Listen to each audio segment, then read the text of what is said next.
Welcome to Surya fertility Dharapuram.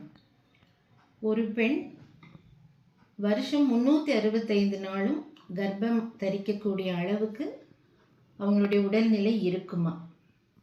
ஒரு கப்பலுக்கு கல்யாணம் ஆகி ஒரு 6 மாதம் ஆகுது. ஆனால் அவங்க இன்னும் அந்த பெண்ணுக்கு இன்னும் கன்செப்ஷன் நடக்கலை, கரு உருவாகலை. அப்போ நம்ம சொசைட்டி என்ன பேசுகிறாங்க? கல்யாணம் ஆகி 6 மாதம் ஆச்சு, இன்னுமே குழந்தை ஃபார்ம் ஆகலையா?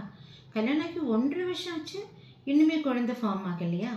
அப்படின்னு சொல்லிட்டு அந்த கப்பலை டிப்ரெஸ் பண்ணுவாங்க. ஆக்சுவலாக ஒரு மாதம் 30 நாளும் ஒரு வருஷம் 365 நாளும் ஒரு பெண் கருத்தரிக்கக்கூடிய நிலைமையில் இருக்க மாட்டாங்க. எப்படி மாதத்துக்கு ஒரு பௌர்ணமி வருதோ, ஒரு மாதத்துக்கு ஒரு முழு நிலா தான் வருது நமக்கு, அதே மாதிரி ஒரு பெண் ஒரு மாதத்துக்கு ஒரு தடவை தான் ஓவுலேஷன் அவங்களுக்கு நடக்கும். அந்த ஓவுலேஷன் நடந்தாலும் அந்த ஓவம் ரிலீஸ் ஆச்சுன்னா அது உங்களுக்கு நாள் கணக்குலையோ வார கணக்குலையோ ஸ்பெர்முக்காக வெயிட் பண்ண மாட்டாங்க. ஊசைட் கரெக்டாக 12 to 14 hours மட்டும்தான் ஒரு கரு தரிக்கக்கூடிய ஒரு கெப்பாசிட்டியோட ஸ்பெர்முக்காக வெயிட் பண்ணிட்டு இருக்கும் ஃபெலப்பியன் டியூப்பில். சப்போஸ் அந்த சமயத்தில் கணவருடைய விந்து அணு அந்த ஊசைட்டுக்கு கிடைக்கலன்னா அது ஆட்டோமேட்டிக்காக டீஜெனரேட் ஆகிடும்.